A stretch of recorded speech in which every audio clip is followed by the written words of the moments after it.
Everyone, আমার আরও একটি ব্লগে তোমাদের সবাইকে ওয়েলকাম। তো আজকে আমরা কোথায় যাচ্ছি বলো তো? আমরা যাচ্ছি আজকে কোচবিহার। আমার বরের একটু অফিসিয়াল কাজ ছিল, তাই আমি ভাবলাম যে আমিও চলে যাই, একটু ঘুরে আসতে পারবো।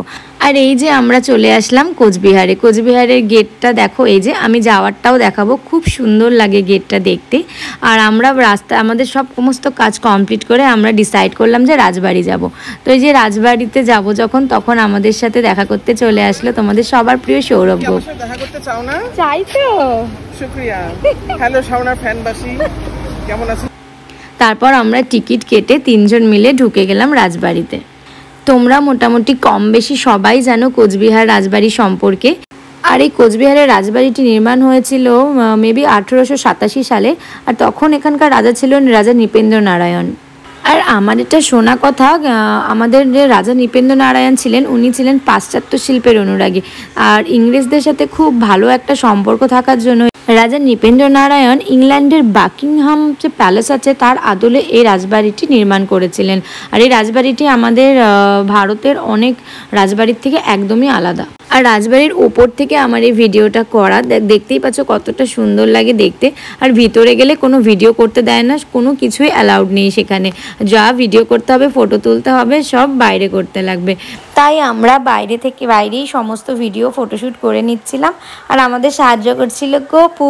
আর সত্যি বলতে, তোমরা যারা যারা কোচবিহার রাজবাড়ি এখনও পর্যন্ত ঘোরোনি, তোমরা প্লিজ সবাই একটু ঘুরে যেও। কারণ ঢুকলে পরে না, এখানে মনটা এতটা ভালো হয়ে যায়, মানে কিছু বলার নেই। আমার তো যেতেই মন চাইছিল না, কিন্তু কি করব, যা রোদ আর যা গরম, আর সেখানে থাকা যাচ্ছিল না। আবার বেরোতেও ইচ্ছা হচ্ছিল না, মনে হচ্ছিল ওখানেই সারাদিন থেকে যাই। কিন্তু আমাদের বেরোতেই হবে, তো বেরিয়ে গেলাম আমরা রাজবাড়িকে টাটা করে। আর বাইরে বেরিয়েই সবার ফার্স্টে আমরা 3 জন মিলে আইসক্রিম খেয়ে নিলাম। আর তারপর দেখো, আমাকে ফেলে ওরা 2 জন চলে যাচ্ছিল, কিন্তু না, শেষ পর্যন্ত আমিও গিয়েছিলাম ওদের সাথে। আর এটা দেখতে পাচ্ছ সাগর দিঘির পাড়। এটা যখন সন্ধ্যেবেলা হয় বেশি সুন্দর লাগে দেখতে। এরপর চলে আসলাম গোপের স্টুডিওতে। একদম নতুন স্টুডিও করেছে। মেকআপ আর্টিস্টদের জন্য যা যা দরকার শ্যুটের জন্য সব প্রপস ওর কাছে আছে। তো তোমরা যারা যারা শ্যুট করতে চাও ওর স্টুডিওতে এসে প্লিজ ওর সাথে সবাই যোগাযোগ করে নিও।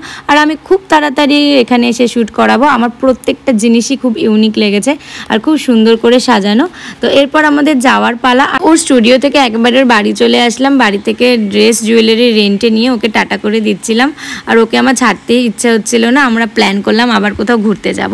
তো এবার আমরা বেরিয়ে গেলাম, আমি আর বর। আর একটা ফুলের দোকানে ঢুকে গেলাম, যেহেতু কালকে আমি একটা শ্যুট করাবো। আর গোলাপ ফুলগুলো দেখে আমার একদম মন চাইছিল না নিতে, তাই আমি জুঁই ফুলগুলো নিয়ে নিলাম। তো আমরা যে গেটটা দিয়ে সকালবেলায় গেছিলাম, সেই গেটটাই এখন জল করছে, কতটা সুন্দর লাগছে দেখতে দেখো।